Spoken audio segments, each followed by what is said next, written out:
Good afternoon and a very warm welcome. My name's Sarah Foote. I'm the Dean of Christ Church, and I'm very pleased to welcome you to this next lecture in our Christ Church 500th anniversary lecture series.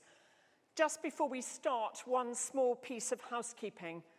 There is no planned fire alarm. If the fire alarm should go off, can you go back out the way you came in? And the assembly point is in Pembroke Square, immediately opposite Christ Church main entrance. This year we are celebrating the 500th anniversary of Cardinal Wolsey's foundation of Cardinal College, the College of the University of Oxford that later, under Henry VIII, became Christ Church. Over 500 years, some extraordinary people have come to study at Christ Church.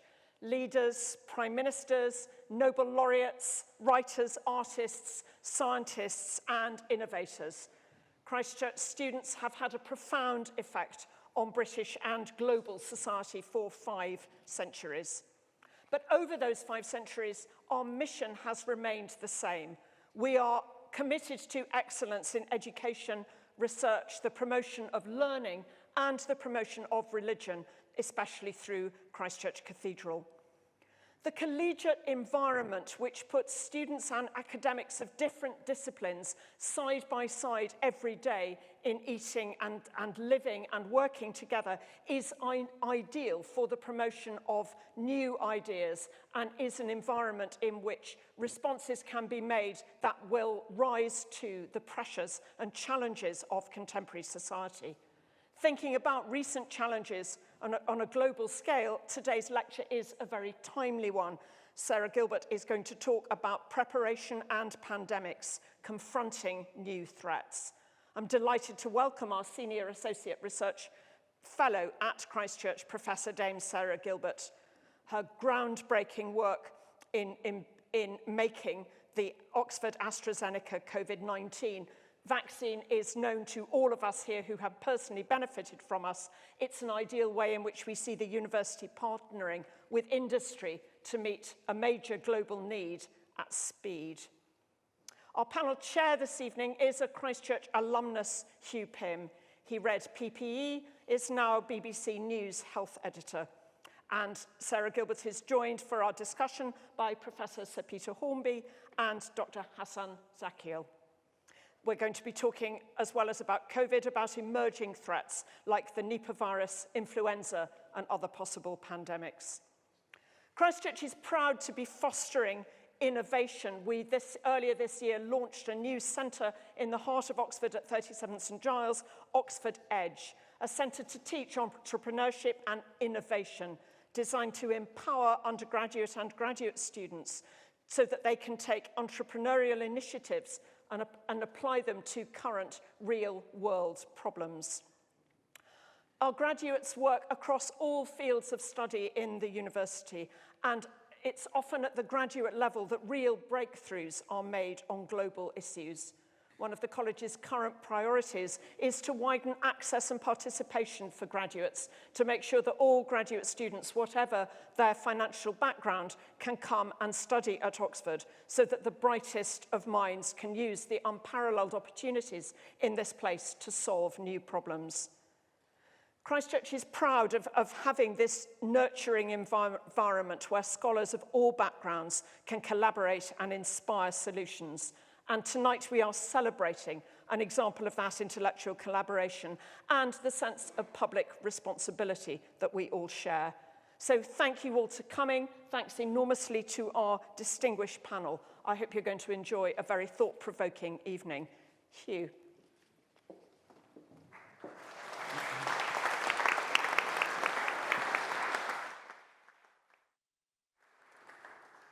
Thank you very much indeed, Sarah.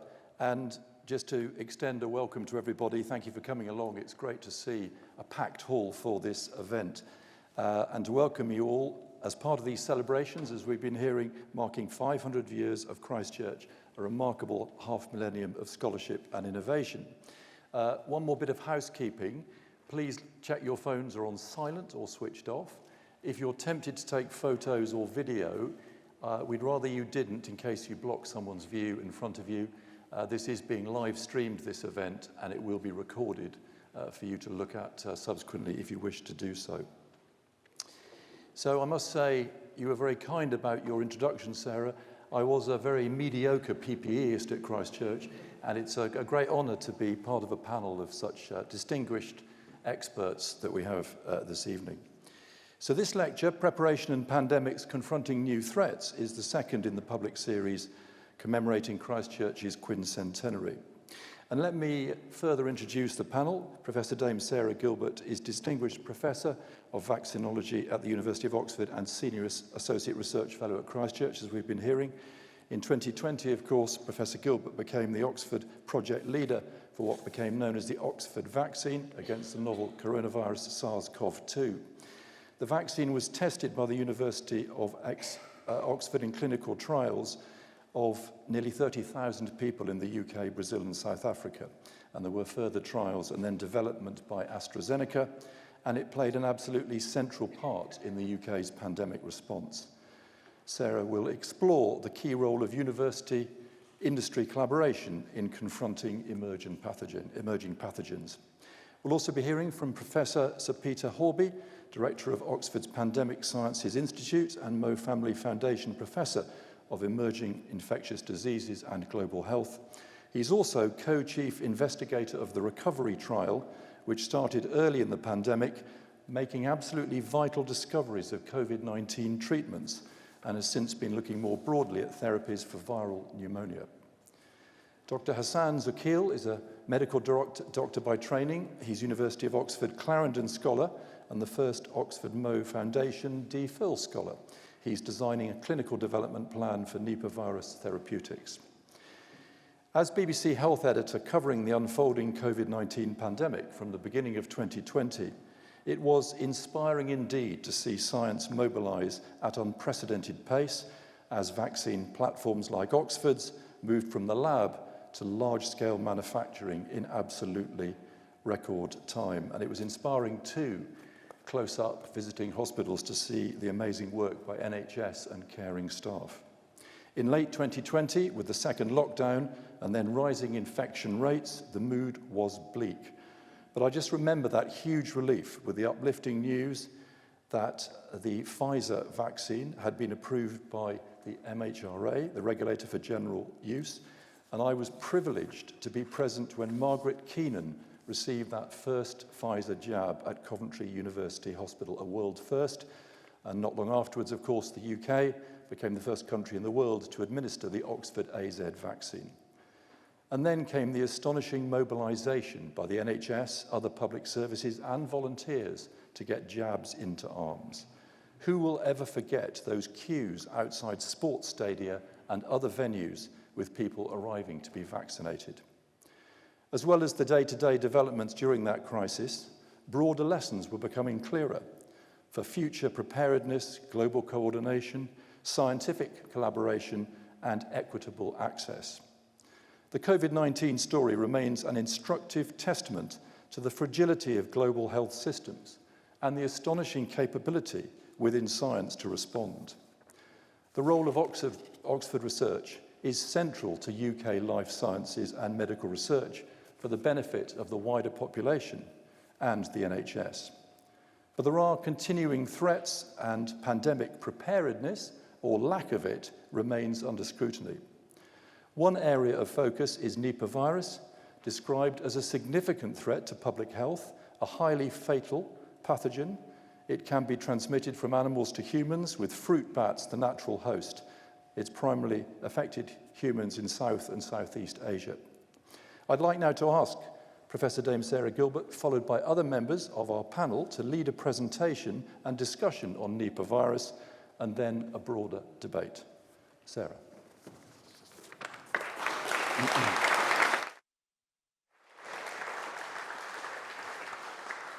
Thank you, Hugh. So I just want to start briefly by looking back 500 years to when the college was first founded, the time of Henry VIII. Now, at that time, infectious diseases had a really quite significant effect on people's lives. Although they didn't really recognise them necessarily as infectious diseases, there was a lot of it about. And they shaped the course of history. So in Henry's own family, his first wife, Catherine, only had one child who survived to adulthood and eventually became Queen Mary. But they were married for a long time, and she had other children, including sons, who didn't live past their first year of life. And it's now thought that some of that may have been down to genetics. It's thought that Henry may have had some defective gene that he was passing on to at least some of his children, and that would reduce the chance of them surviving. But others would have avoided that issue and would have survived, but then they had to run the gamut of all the infections that could carry off a child in its very vulnerable first year of life. And none of those children survived. Had they done so, that might have changed the course of history, certainly British history. Things would have had a very different outcome. We also saw Henry's third wife, Jane Seymour. She also died shortly after childbirth, and it was a very dangerous time for mothers and for young infants because you could easily succumb to an infectious disease, even though people didn't always recognize what it was. But that was a kind of general threat that was present in every family all of the time and was just accepted as part of life. It was a bit of a lottery if your children were going to live to grow up. Nobody knew if they would do. But they also had waves or epidemics and sometimes pandemics of infectious disease, which would sweep through the population. An example of that in Henry VIII's time was the Great Sweat. For several years in London in the summer, there were cases of infectious disease. Thomas Cromwell's wife and 2 young daughters were lost to the Great Sweat. It was recognised as being something that was common in the city, in London, where there was a high population density, although that probably wasn't recognised as being important. And Henry would take his court on procession around the countryside to avoid the danger from the Great Sweat. So there was some understanding that something like that was going on. And we don't understand what caused the Great Sweat. It may not have been flu. It could have been a coronavirus.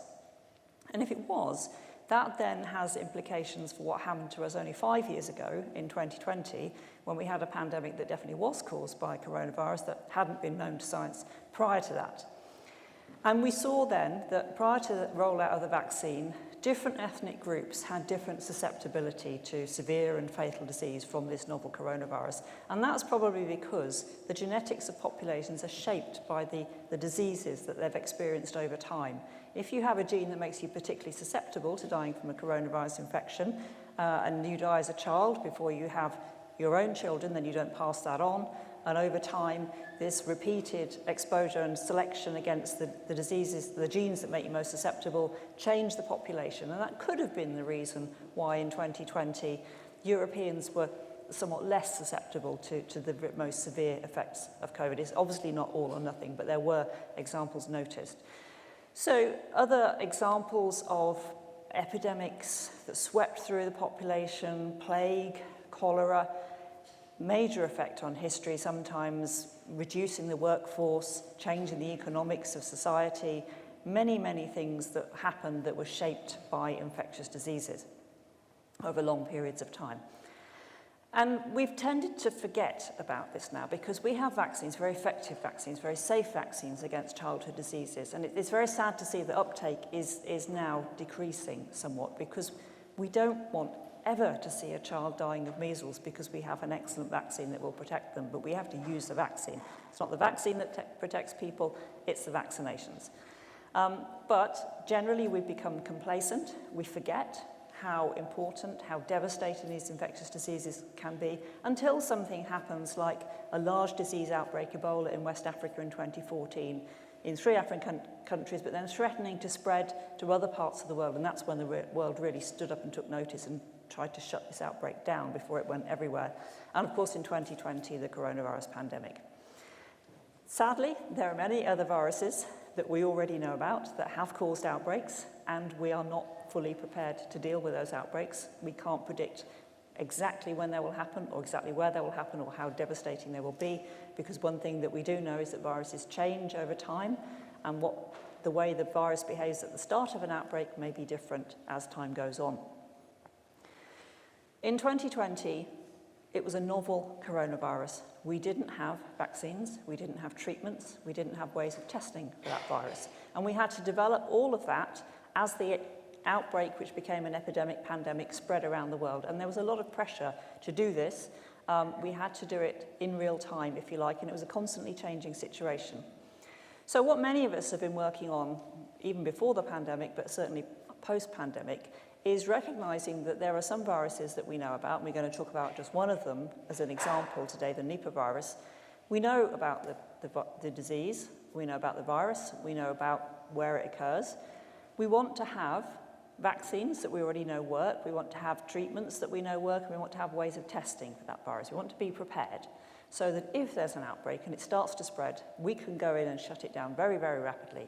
And the more quickly we can do that, the fewer doses of vaccine we need. We don't need to vaccinate the whole world, the fewer treatments that we need. So it doesn't really matter if the treatments are actually quite expensive if we only have to treat a small number of people. And if we have tests that we can use to quickly find out if somebody's infected, if they have any kind of disease symptoms.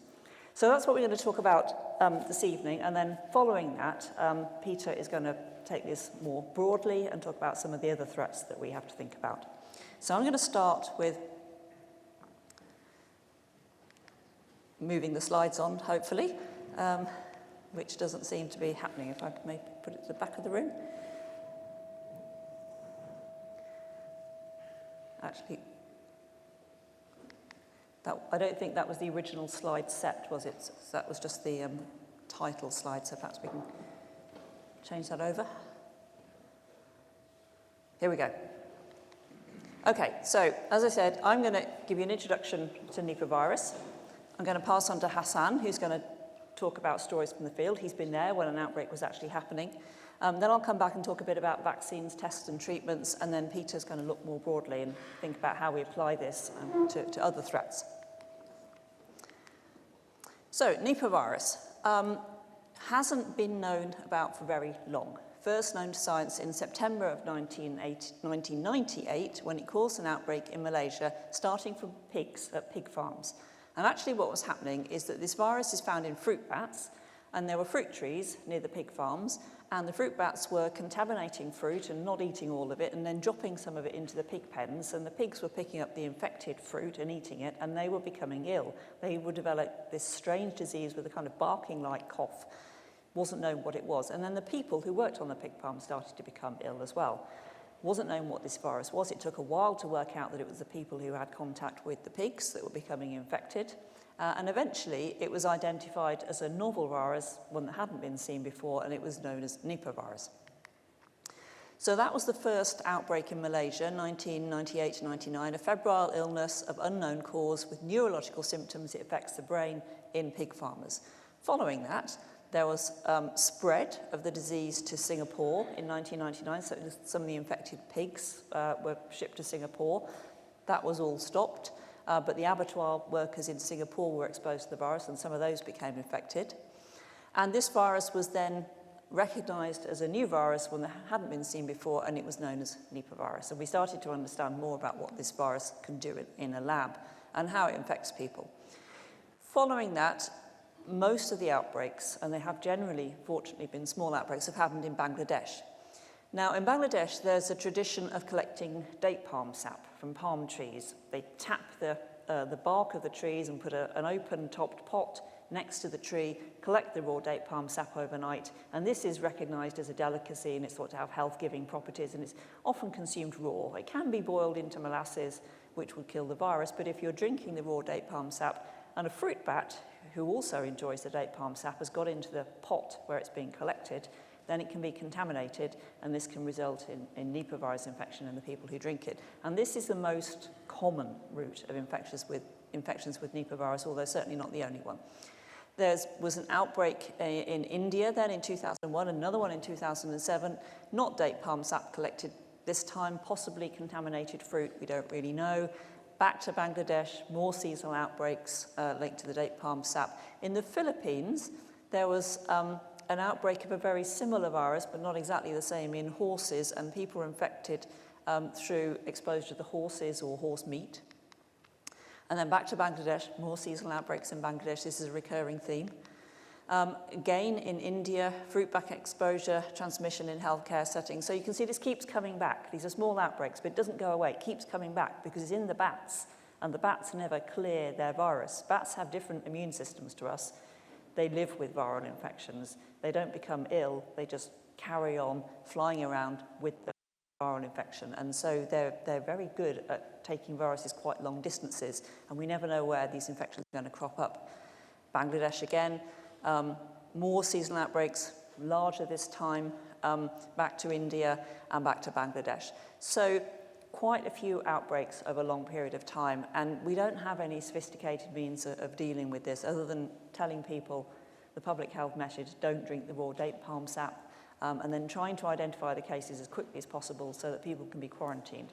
Now, unfortunately, this virus does not spread between people very effectively. It can spread from one person to another. It's not very efficient at doing that.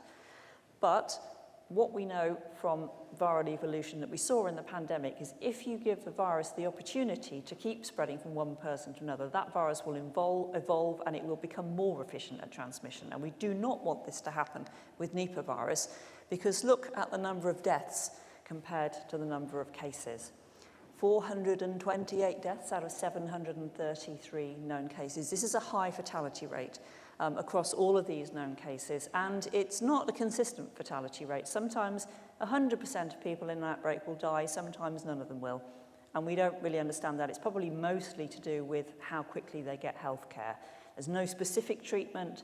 There's just supportive therapy, looking after people until their bodies get over the infection to improve their chances of recovery. But there's really not very much we can do. And this disease that can crop up in many different places and that has a high fatality rate is one that we feel we really need to do something about, because next time, if the outbreak spreads, if there's a big social gathering somewhere in India or Bangladesh, and people are exposed to contaminated fruit and then they travel back to their homes, it could rapidly spread over a very wide area and we'd have a difficult situation to deal with. So what does Nipah virus infection look like? What's the disease like? Well, it's very non-specific, so it's quite hard to recognize. It's a sort of a flu-y illness, only then it gets worse. So fever, fatigue, joint pain, shortness of breath and cough in half people, not everybody. Some GI symptoms, but what really kills people is when the central nervous system gets infected and they get encephalitis. And then the signs of this may be headache, disorientation, altered mental state, seizures, and so on. By that time, it's probably too late to save them. So at the time when they've got early disease, it's very hard to know what it is. And by the time they get disease that's much more recognizable as a Nipah virus infection, it's probably too late for that person. So we really need to stop people getting infected. So why do we care about this? It's really, in the grand scheme of things, it's not that many cases, not that many deaths. Well, bats are the reservoir for the virus. There are lots of fruit bats that are infected with this virus, and they cover a very large territory. You can see here 2 different species of bats going all over Africa and all over Australasia, coming down the side of Australia here. Now, this is actually not Nipah virus. This is a closely related virus called Hendra virus, which infected horses and then from there infected people. So it's very hard to know where this is going to crop up, and that means it's hard to have your best response in place. Pigs can amplify the virus. Pigs get infected. Pigs can pass the virus on to humans, and they're in very close contact with humans because they're farm animals. So if you get an infection in your pigs, you're probably going to have a lot of people getting infected as well. So we do worry about Nipah virus, and we want to be able to control infections. So the virus can be transmitted from one person to another, as I said. A small outbreak can therefore spread quite rapidly. Sometimes healthcare workers have been infected. They've gone to help a family that they feel probably has flu, and they're in close contact with the family, and it's not flu, it's Nipah virus, and then the healthcare worker gets infected and dies as well. Every transmission from one person to another gives an opportunity for that virus to evolve. Mutation and selection, and high transmissibility is a very selectable trait. So a virus that's good at being transmitted is one that's going to persist in the population. And Nipah virus is a close relative of measles, which is the most highly infectious virus that we know. This type of virus can be very good at spreading between people, just has to adapt. It's adapted well to fruit bats. Give it the chance, it will adapt well to humans, and we really don't want that, given the very high fatality rate. So we need to be able to stop this happening as soon as we possibly can. And now I'm going to hand over to my colleague Hassan, who's going to tell you what it's like to actually be present when an outbreak is happening.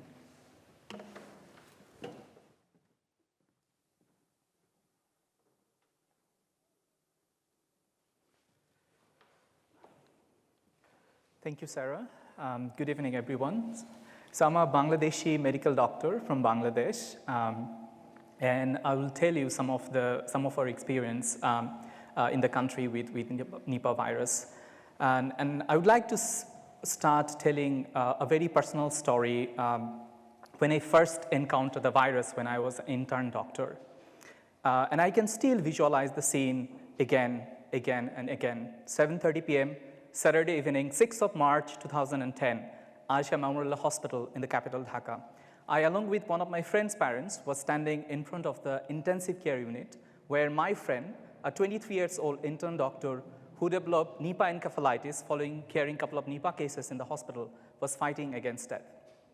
30 minutes later, the ICU consultant came out with tears in his eyes, and the parents lost their only son, who just graduated, became a physician, and started working.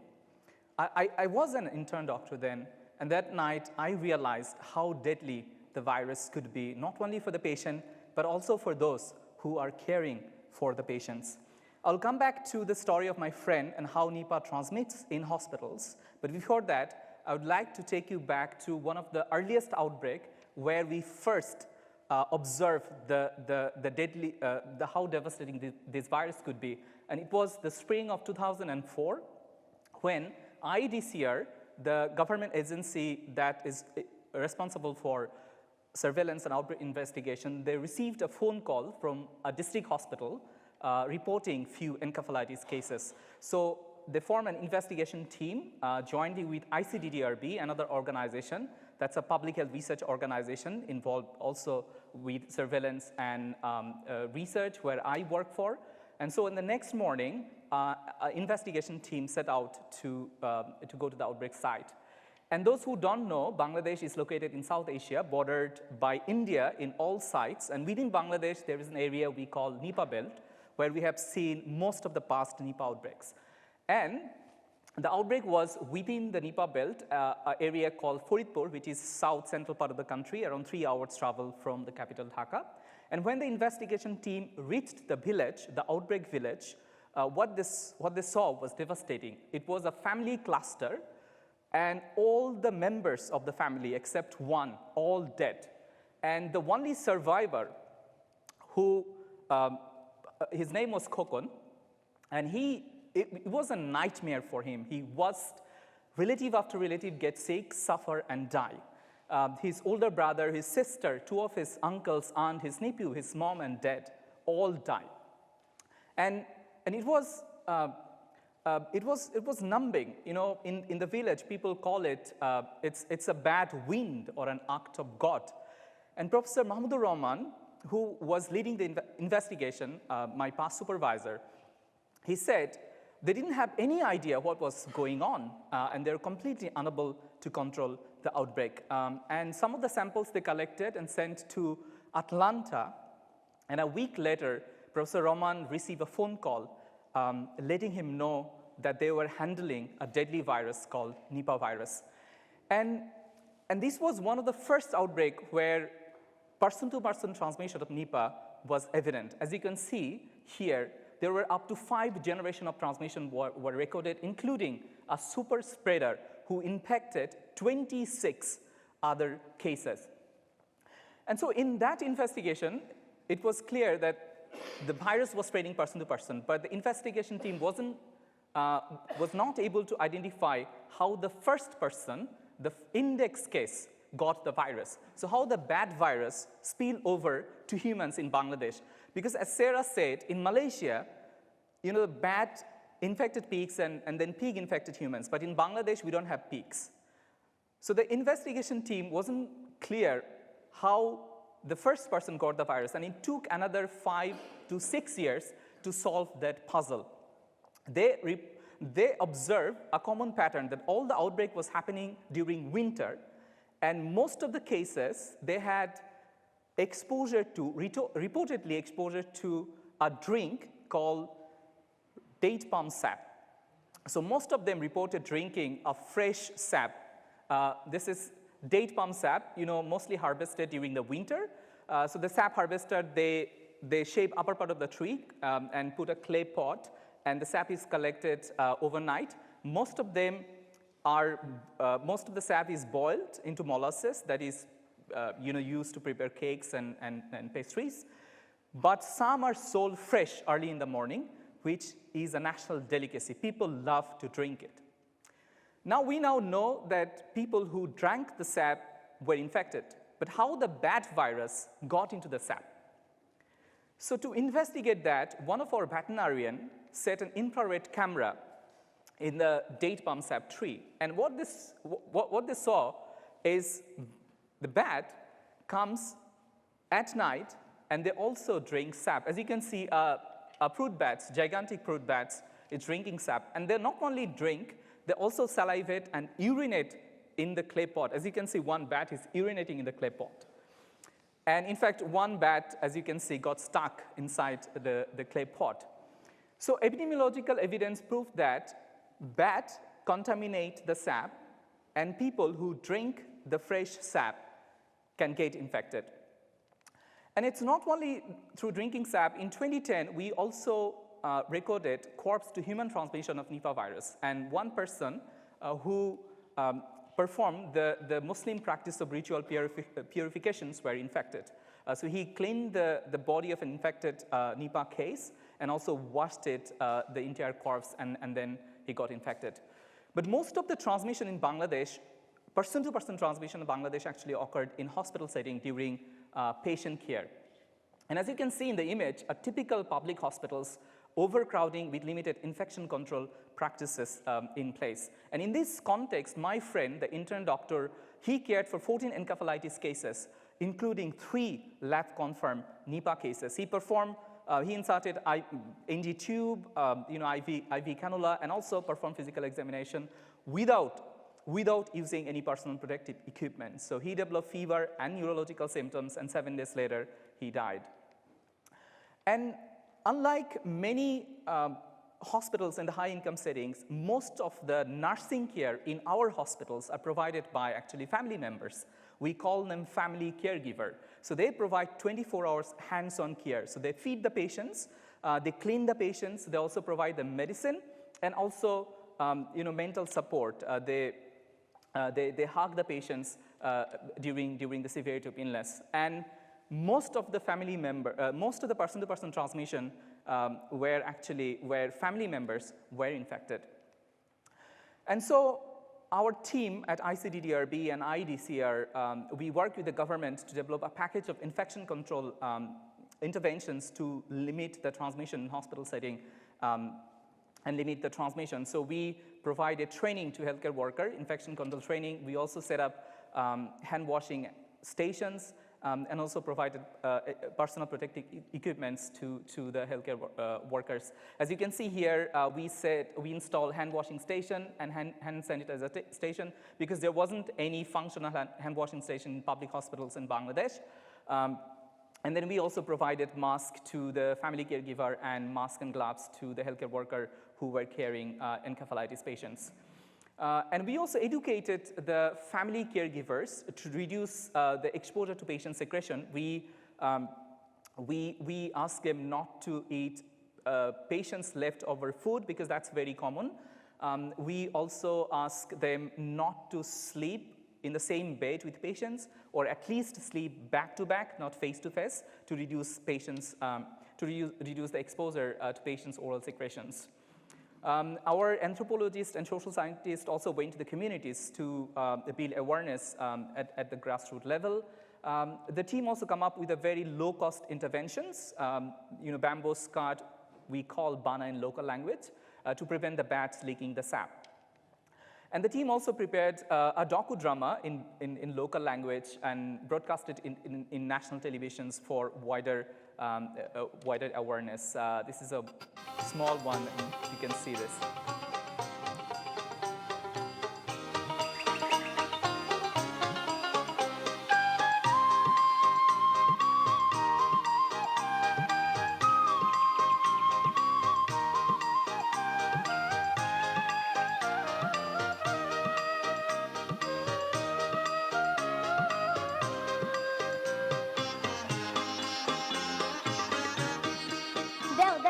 না না এই রস কাঁচা খাওয়া যাইব না কেন খাওয়া যাইব না নানু তো কইলো কাঁচা রস খাওয়া যাবে না তুমি দেও তো আহা এইটা কাঁচা খাওয়ার রস না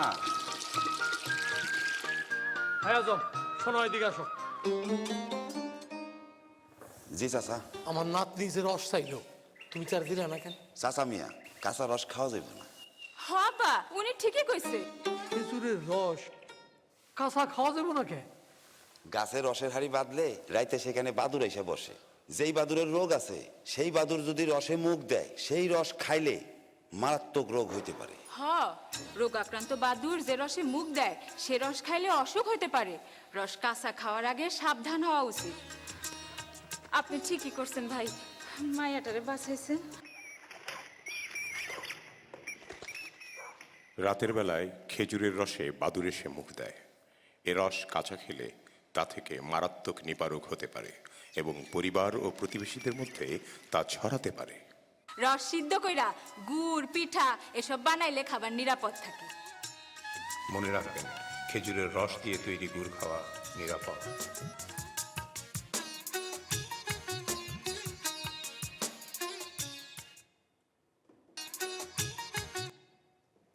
So that's some of the, effort that we tried to prevent the transmission of Nipah virus.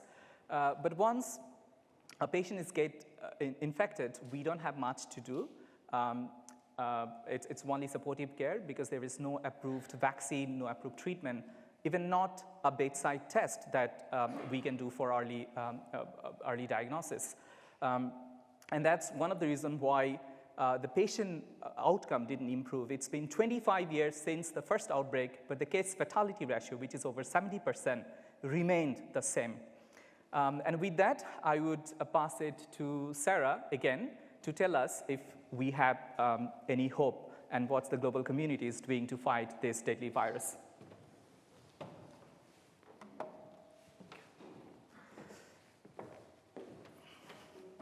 So obviously public health messages are very important. They're a very important tool in controlling the spread of infectious diseases.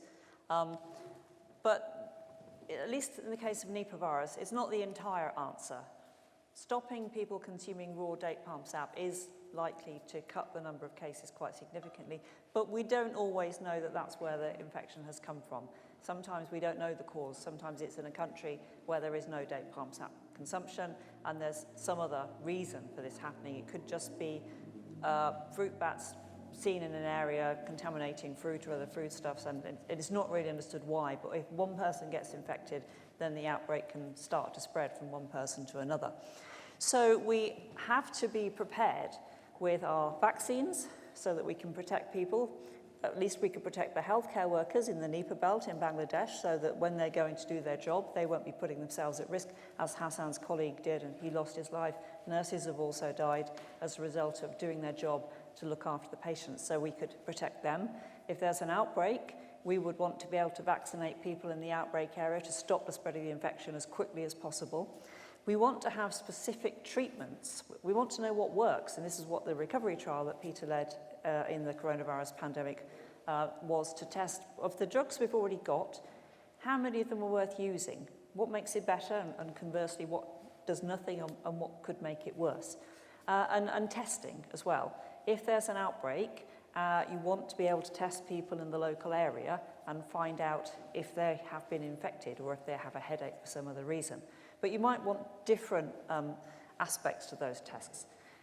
Sometimes if there's not a known outbreak, you have to try and rule out many other things that could be causing the disease. But if there is an outbreak, then you're just worried about that one virus. So you want the ability both to pick one virus out of a long list, or then sometimes to have a rapidly deployable test like the dipstick test that we had in the pandemic, so that you can then just test people quickly or they can do it themselves. You're really only testing for one virus because that's all you're worried about at that time. So in 2020, we didn't have vaccines, diagnostics, therapeutics, and we had to develop these things as we went along. And in 2020, it was a coronavirus that we were working to protect ourselves against. And annoyingly, we don't have vaccines against any other human coronaviruses. So we didn't really know quite what we had to do. How strong did the immune response need to be? How many doses of vaccine will we need to give? You'll get an immune response after 1 dose. Is that enough? You get a higher immune response after 2 doses. Do you need that to protect?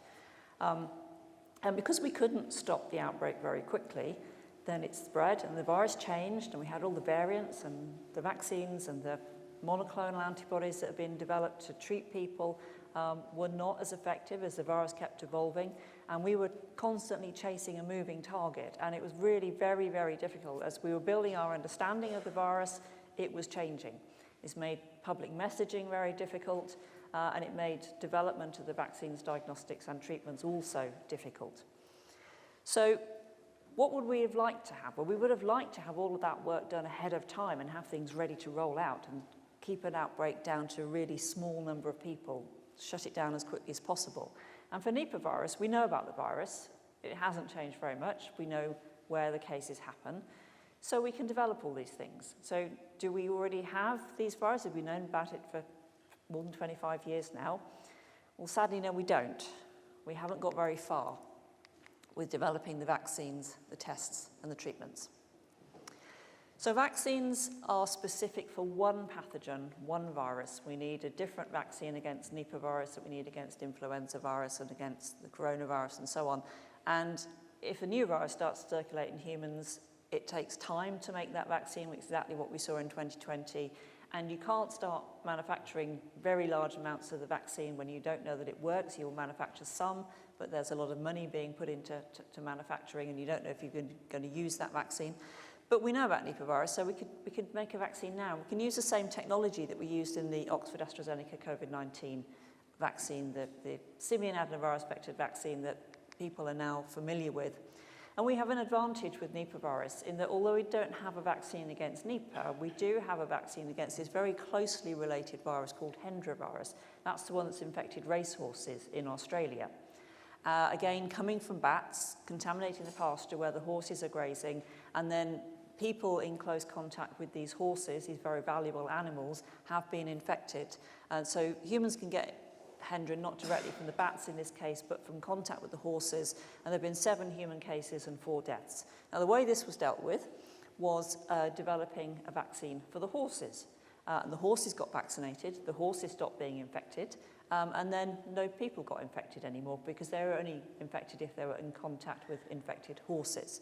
Now, if Nipah virus only ever infected humans via pigs, we could take the same approach, but obviously that's not the case. We see Nipah virus infecting humans directly from contaminated date palm sap, contaminated fruit, and sometimes other unknown causes. So we can't just vaccinate pigs and think that the job's done. But we do know that it's possible to make a vaccine against this very closely related virus. So we have very good indications that it will be possible without too much difficulty to make a vaccine against the Nipah virus. We still have to test it. We have to show that it's safe. We have to show that it's effective. And we have to look at the use of that vaccine and then think about who should be receiving the vaccine. So there's a lot of work to do. Good prospect that it will be useful, though. And we have been developing a vaccine against Nipah in this trial called NIV-001. So this is the same technology as the Oxford AstraZeneca vaccine, this time expressing the protein from Nipah virus, not the protein from the coronavirus. And what we're looking at here is the days when people get vaccinated and then looking at their antibody responses coming up over the time, and then they get a second vaccine and the antibodies go up again. So we see exactly what we'd expect to see from this immune response in people. This is good news. We know that there are slightly different versions of the virus in Bangladesh, that's the Nipah B, and in Malaysia. And if you test the blood samples from the people who've had the Nipah Bangladesh vaccine against the Nipah Malaysia virus, it works against that as well. They are very closely related, so we don't need to make separate vaccines for the two. We can just have the Nipah Bangladesh vaccine, and it will work against Nipah Malaysia as well, because we see this, what we call cross-reactivity of antibodies. And then we also see that we get neutralizing antibodies that can actually bind on the virus and stop it getting inside people's cells, and that's what we really want to see when we're giving these vaccinations in our clinical trials. Now, this is just data from the first 6 people that we vaccinated last summer. We've now vaccinated about another 30. I think we're about to start a clinical trial in Bangladesh as well. But it looks good. There's a long way to go in the development. We have to show that it will be effective, and that's not going to be particularly easy to do. We're going to have to do a lot of assays to test that and show that it protects animals as well as being able to induce immune responses in humans. So good prospects, but this is very slow because we're not in 2020 anymore, and we're having to raise money for each step of the process and then report our results and then try to raise more money. And this has actually been going on since 2017. Got paused in the pandemic and then we came back to it, and it's still going slowly. So I would really like to be able to accelerate this work because we need to do this for lots of other viruses, obviously not just Nipah virus. And so we know what to do, but there's work that still needs to be done, and we need to get through all of it. What about treatments, therapeutics? Well, there's really two main categories that we can talk about. One is the monoclonal antibodies. So when we get a viral infection, we will develop lots of antibodies against that virus, and some of them are what we call the neutralizing antibodies, the ones that particularly are very useful because they bind the outer protein on the virus, they stop it from getting into human cells. And those genes that make those antibodies can be isolated from people who are making the antibodies, and then those antibodies can be produced in very large quantities and delivered as a therapeutic. And there is one that's been isolated against Nipah virus. It's called M102.4. It's been produced and shown to protect animals from Nipah virus disease. It's been shown to be safe in humans. It's still not present in quantities enough to use. And there's a second virus which also looks good. So monoclonal antibodies are expensive to develop and they're expensive to use, but if you can use them to treat people early in an outbreak, you don't have to treat many people. So it's less important that the cost is high. The alternative is the small molecule drugs, what we're more used to thinking about of drugs. There is a drug called remdesivir that's protected animals when it's been given 1 day after virus exposure, but not 3 days after virus exposure. So if you've got an outbreak and you think people might have been exposed to the virus, this drug might do something for them. But if it's a few days since they got exposed, you're too late. There's another drug called, again, fairly general antiviral called favipiravir. That only protected animals when it was given on the day that they were exposed to the virus, although it wasn't tested at later times. So there's a lot of work to do to find out how useful these are when somebody's already been exposed to the virus. These small molecule drugs are lower cost. They take longer to develop. But there's less restriction on the number of doses. So ideally we want both monoclonal antibodies, the biological drugs, and the small molecule, the more chemical drugs. We want these in the armory so that we can treat the people that we know are infected. You can also give monoclonals in advance of somebody being infected. If you don't have a vaccine, you could give the healthcare workers the monoclonals. That will protect them as well. It's an expensive thing to do, so you want to do it early and not have to treat very many people. What about diagnostics? So again, there's lab-based tests which tend to be more complicated, and then there's bedside tests. So the lab-based tests can be based on detecting virus proteins in a sample, or they can be detecting if somebody's made antibodies to that particular virus. PCR tests, which we all got familiar with in the pandemic, you take a swab and it goes off to the lab and they do a PCR test. Can you find the nucleic acid from that particular virus? And you can also do PCR tests for lots of other viruses. Or you can do what's called immunohistochemistry, where you look at viral particles in tissue samples. So autopsy samples, for example, could be looked at in this way. So we need good tests. We need a battery of tests that can be used, but we also want the bedside tests, the lateral flow devices. So if there is an outbreak, you can hand out a lot of these tests and get people to quickly test themselves, or the healthcare workers can test and find out, do they have this virus, and they can test repeatedly when there's an outbreak because it's cheap and it's easy to do. We've all become very familiar with these testing ourselves. So again, we want both. It's not either or, we want all of these things. And we've known for years that we want the vaccines and the therapeutics and the diagnostics. And there's work going on, but it's slow and we're not there yet. So still much more to do. So now I'm going to hand over to Peter, because Hassan and I have just been talking about one virus, Nipah virus, that doesn't really cause very many infections, and it's in a particular part of the world, and you might think, well, it's not really a problem for us. But there are lots of other things. This is just one example. So now Peter's going to tell us more about some of the other things we can be worried about.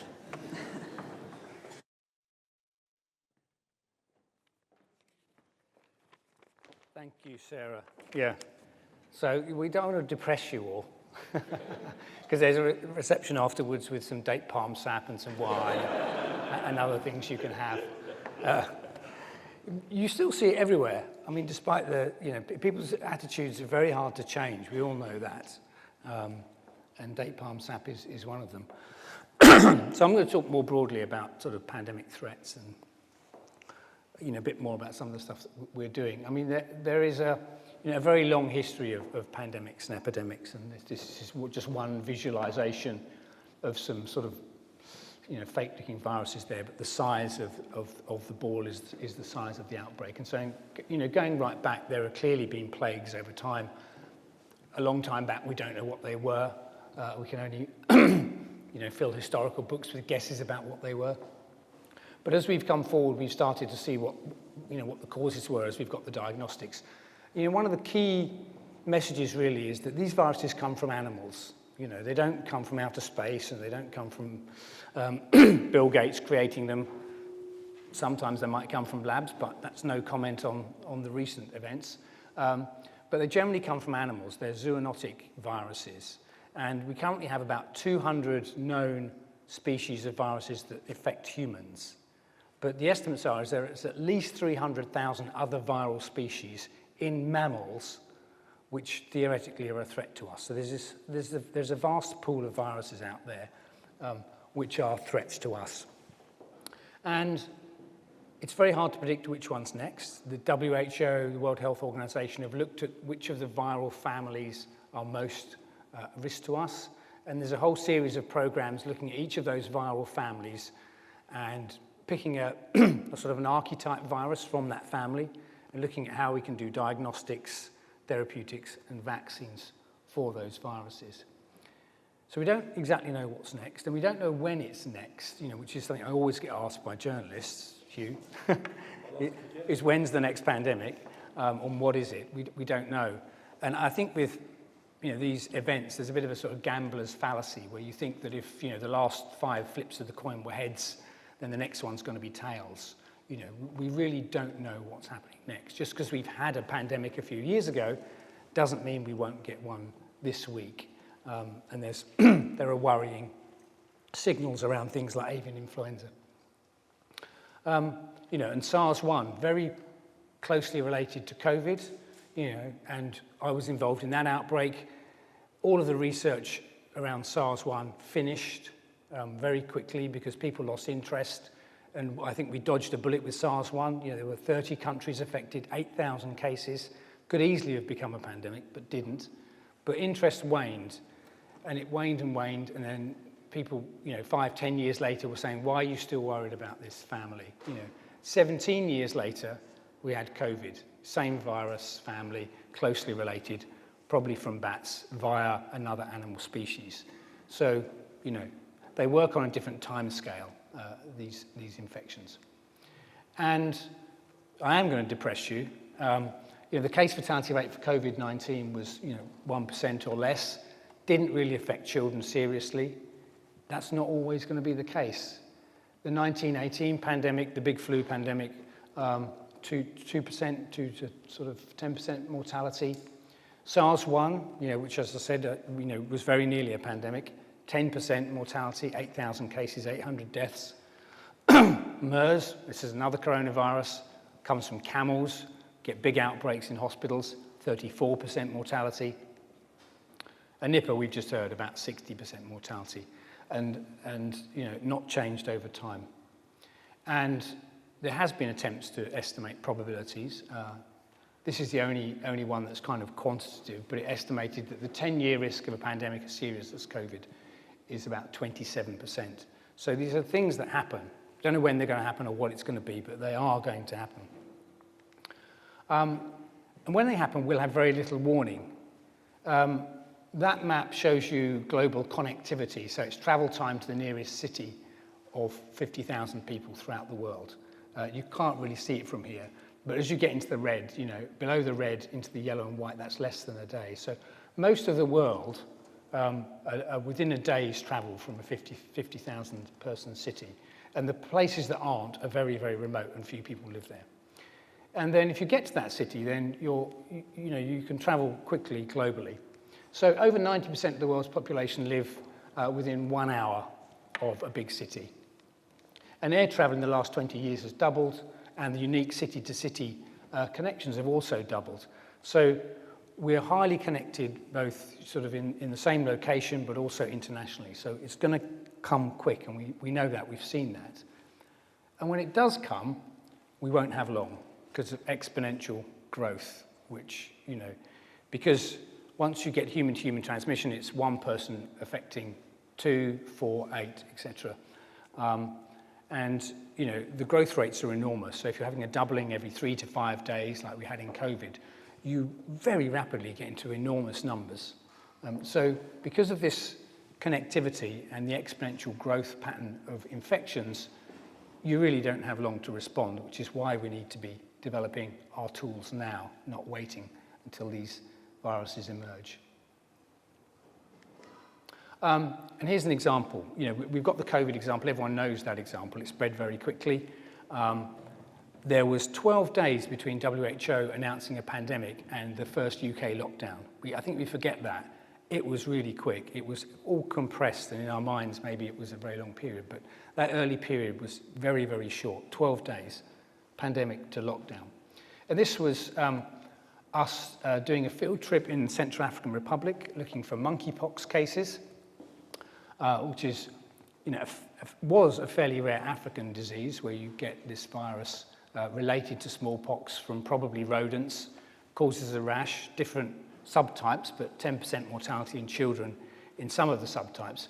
And so we traveled, you know, on these difficult roads to this monkeypox clinic, and that's the monkeypox ward, to look at trialing one of the therapeutics for monkeypox.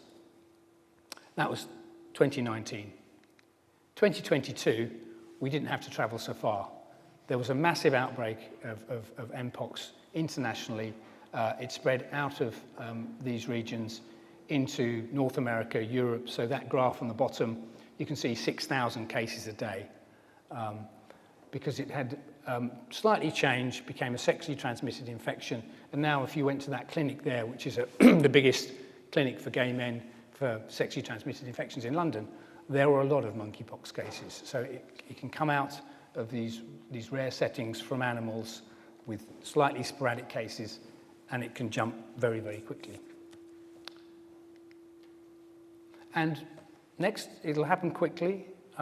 We will run out of capacity with that exponential growth, and there's plenty of examples. I think the one thing I've learned over the years is that you see the same patterns repeating themselves. That's 1918 pandemic. That's the West Africa Ebola outbreak, building tents with hundreds of beds for Ebola patients. And these are COVID wards. That one's in Swansea on the bottom, that one's in Germany. So we will run out of capacity, which is why we need to reduce the cases, reduce the severity with treatments and vaccines. And just out of interest, you know, this is actually this building. So this is the town hall, the big room next door, which was used as a ward for the overcapacity of infectious diseases. It was actually malaria cases in 1918. There will be enormous human costs, and you keep seeing the same pictures. That's the Great Plague of London, 1666. That's the 1918 pandemic. That's the West Africa Ebola outbreak. That is New York COVID, mass graves. You know, the same things keep repeating themselves, and we will see it again. But not more importantly, but equally importantly, is the social and economic impacts. The deaths are tragic and awful, but there's all sorts of other impacts. You know, this is putting costs in perspective. So the $6.4 trillion on the left, that smaller circle, is the economic costs of the post-9/11 wars. And next to it, the bigger circle is the economic costs of COVID-19, estimated by the World Bank, $16 trillion in economic losses. But also 1.6 billion students out of school, reduced investment in clean energy, 250 million people pushed into poverty. And then you've got long COVID, you've got distrust in science. There are so many ramifications. Children who didn't have the right education, even if they were able to school remotely, etc. So the ramifications of these things are enormous, and they reverberate through time. And we have few tools at our exposure, at our disposal. Again, you see the same pictures. if we don't have the modern technologies, if we don't have the diagnostics, we don't have the treatments, we don't have the vaccines, we're left with public health measures which haven't changed over centuries and really are not very effective. And we've made little progress in many areas. As we've heard, the Nipah case fatality rate hasn't changed in 25 years. And this picture is Yambuka, near the Ebola River, where Ebola virus was discovered in 1976. Death rate 80%. That's a ward I was working in West Africa in 2014, the big West Africa Ebola outbreak, case fatality rate 70%. Another big outbreak in North Kivu, Democratic Republic of Congo, 2019, 63% mortality.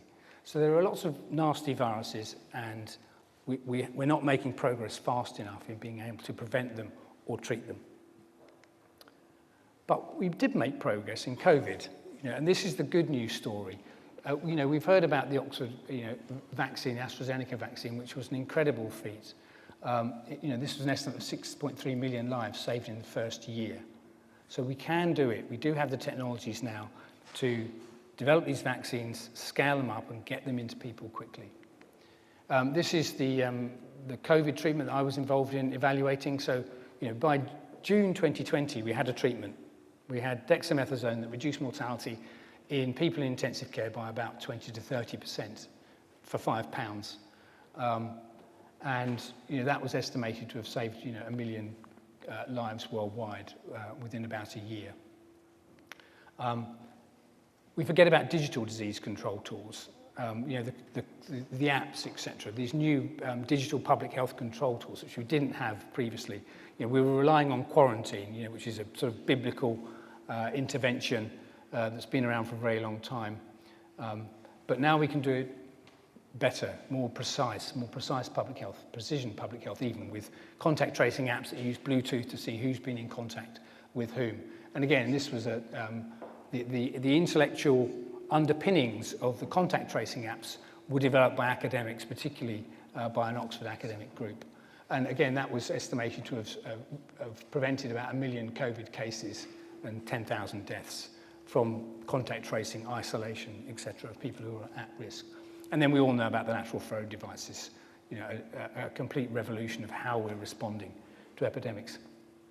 So we are in a different place now, and we saw exceptional science that made a massive difference. And I think the important thing to remember is that science didn't just emerge in 2020. It had a long history. I've been working on these infections since the early 2000s and made lots of mistakes along the way. And it was only because through trial and error that we were able to do a trial in 2020, the recovery trial, that was effective. It's because we'd learned our lessons about what did and didn't work. And same with the vaccine. It wasn't that this was just invented de novo. Sarah and her group have been working on this platform and on coronaviruses for years and years. So we have to invest now to be ready for what's coming next. My worry is that the progress is under threat. One of the negative reverberations of COVID, I think, has been a distrust in science. And that's, well, we've all seen it. Whenever I've given up using social media to talk about the findings from our studies around emerging infections, because I don't see any positive traction. All I get back is a long list of people telling me that I should be in Nuremberg, or that I'm in the pockets of pharma, etc., etc. And so you've seen that amplification of the negativity around science, and you're seeing it in politics now. Sacking the entire US Vaccines Advisory Committee. This kind of behavior, and the trouble at Harvard, relatively young university, less than 400 years, so it's a newcomer, under incredible stress. And I had coffee with a colleague from National Institutes of Health 2 weeks ago in Oxford. And, she was depressed. Her boss, who's been working for 40 years in National Institutes of Health, was sent home on administrative leave on Friday evening. Hasn't been seen since in a month. A brilliant guy who runs the clinical research program for the whole of the National Institutes of Health in the US, just sent home. the program's cut. And so there's that side of things, and I worry about the contagion of the anti-science brigade. But there's also cost pressures. You know, this is a graph of each circle is research funding for a list of high-threat pathogens. These are 15 families of diseases that have been prioritized as high threats for pandemics. And you can see COVID in 2020, a lot of money, but not much in anything else. And the size of the COVID bubble is going down and down and down. Maybe that's understandable. But also, the size of the other bubbles is getting smaller and smaller and smaller. And there's so many cost pressures now on governments. And we've seen, withdrawal of money from, in many countries, from science going into defence, etc. I'm pleased that the UK government actually have been quite strong in pushing science, as a life sciences sector in the UK. So we've got a lot to do. We know how to do it. We just need, I think, the confidence and lobbying from everybody, including the public, that science is really important, and it was science that got us out of the pandemic and will get us out of the next one, and that money is needed to do that, money and time. Thank you very much, and I'll hand over to Hugh.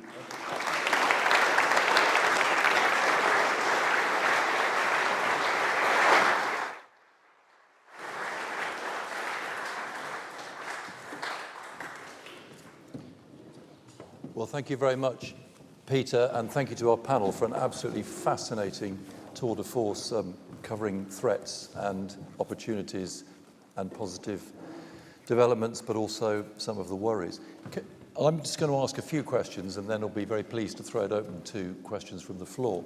But just on Nipah virus, you talked about, Sarah, you mentioned it's important that something is done about this. How worried are you collectively about the risk, given where you had your global map and those areas where it has been seen, and the nature of global travel that you talked about as well? I mean, how worrying is this risk? So in Bangladesh, where most of the outbreaks have happened and most of the cases have occurred, they're clued up.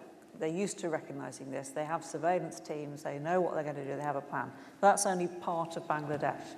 And this virus could crop up in many different countries. And it could crop up and not be recognised and actually start to spread, and then people could travel away from that area. And that's the big worry, that it really starts to spread before anybody's recognised what it is.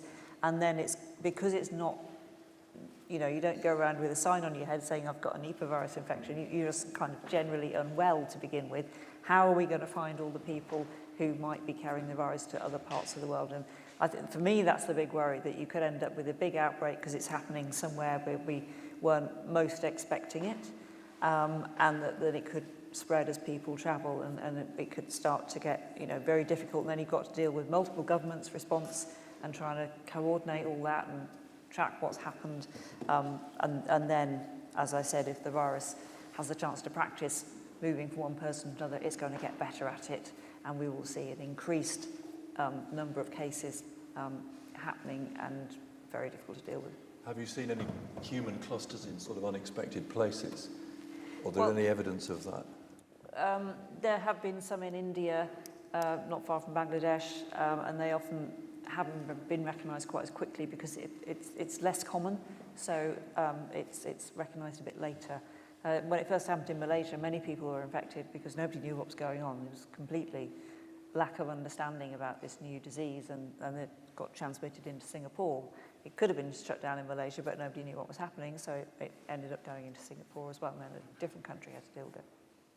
I mean, given that you highlighted it at the beginning of your joint presentation, you clearly feel it is a threat and a priority, but as you said, the slow pace of research really presumably leads you all to the conclusion it is about money. Is it more engagement from national governments and the WHO? What is it that will take it forward? Well, it's the money that needs to be invested pales into insignificance alongside the cost of a pandemic, as Peter pointed out. So it's much more cost effective to prevent. Vaccines are the most cost effective public health intervention. If we vaccinate people, we stop disease happening, we stop people getting ill, we stop them having to go into hospitals. That's really the most effective way of doing it. I suppose the challenge is that we know there's not just 2 viruses or 3 viruses that we need to work on. There's there's a lot of viruses that we already know of, and others, as Peter said, others that are out there that could start to cause infections. What we're now focusing on, and this is the WHO's recommended approach, is the dangerous viral families. So not just individual viruses, but the related groups of related viruses, like the Nipah and the Hendra virus are closely related. If we understand how to vaccinate against that family of viruses, and if we understand what drugs work against that family, that makes it a lot easier if a new member of the family arises, because we've got a lot of understanding to fall back on. We know which drugs are most likely to work. We know what a vaccine is going to need to do to protect against that. So the aim is to look at about 10 different viral families and look at examples of each of those and develop vaccines and treatments and diagnostics for the example viruses, because it not only helps us when there is an outbreak with that particular virus, but if a close relative of that virus causes an outbreak, we've got a much better understanding of what to do. So we are trying to not make 50,000 vaccines against everything that could be out there, but we're trying to concentrate on probably the 10 most important, because that also gives us information about the relatives of those viruses that will mean we get off to a faster start if we need to. Hassan, do you want to add a bit more about your work in this field? What sort of promise there is? Yeah, just would like to add a few things with Sarah in terms of, why there is little progress. One, as also Peter mentioned, is that lack of, particularly Nipah-like disease that affects only the poorer communities in some of these countries, only few cases. So you don't really have a markets for private sector investment. So it's always the global policy decisions, in the angle of pandemic priority, that's needed to put forward some development of some of the medical countermeasures. And in terms of worry, as Sarah mentioned, that the virus's ability to person-to-person transmission, this is still limited. But as you know, the virus circulates in Southeast Asia, some of these countries with the very densely and highly densely populated countries. So if the virus changes and are more efficient in terms of person-to-person transmission, that can spread very quickly, not within this community, but globally, as Peter showed. So these are some of the things that need to be considered, but also in terms of national priority and national governments' investment, it's also important to continue the surveillance and other efforts locally. But in your work, do you see some potentially interesting developments? I mean, here in Oxford. One of the major challenges for Nipah, to promote some of the intervention that we are doing is that we have only very few cases. Yeah. Funding has always been a challenge to push forward some of the intervention that we developed and wanted to push forward. And also competing national priorities. As you know, Nipah, so there are many other diseases like tuberculosis that kills far many more people than Nipah, which is around few cases each year.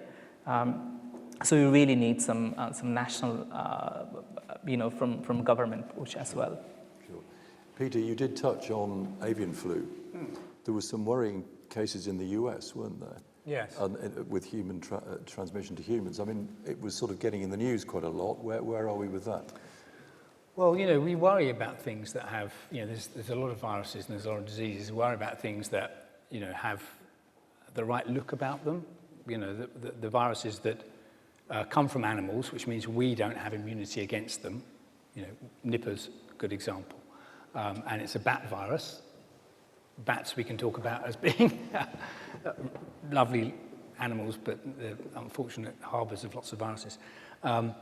Had demonstrated to be able to infect humans and demonstrated the ability to evolve to where the human hosts become, where the virus lives, And so Nipah, it's got the bat reservoir, it infects humans. We've seen up to 23 cases from one case, so we know it can go in chains of transmission. So it has that ability. Avian flu, that's where flu viruses come from. They all come from animals, they come from birds. And the 1918 flu pandemic, it came from birds, and the current flu we get now is just a derivative of that 1918 virus. So it lives with us now. We're the hosts of that virus. And so there's been a big growth and diversification of particularly the H5N1 types of avian flu, and we've now seen it infecting birds throughout the world, but more worrying infecting mammals, because if it infects mammals, then they're close. We're mammals, so it's getting closer to us, and the species jump is much smaller. And so we've seen it infecting, for the first time, cattle throughout the US and not successfully controlled there, and then going from cattle to cats and to other mammals and to humans and farm workers. Yeah. Does it keep you awake at night, that one? Or maybe lots of things do. No, none of it keeps me awake at night now. Right. When I started doing epidemic infection 20 years ago, somebody said to me, "Oh, you'll never make a career out of that. It's too hot and cold on and off." But it's frequent enough that there's plenty of work to do. Dare I ask, where are we with COVID-19 mutations and strains? Or maybe there's, the number of hospitalizations in the UK, I think, were relatively low over the winter. But anyway, is there any sort of easy answer to that? Well, I don't think there is an easy answer to that, but the virus will continue to evolve as it spreads. As people develop immunity, then the virus that can escape that immunity is the one that gets transmitted, and that will carry on. And we have 4 other seasonal coronaviruses, we call them. There are 4 other coronaviruses that regularly infect humans. They circulate in this country, they circulate around the world. We don't diagnose them. They give us a cold.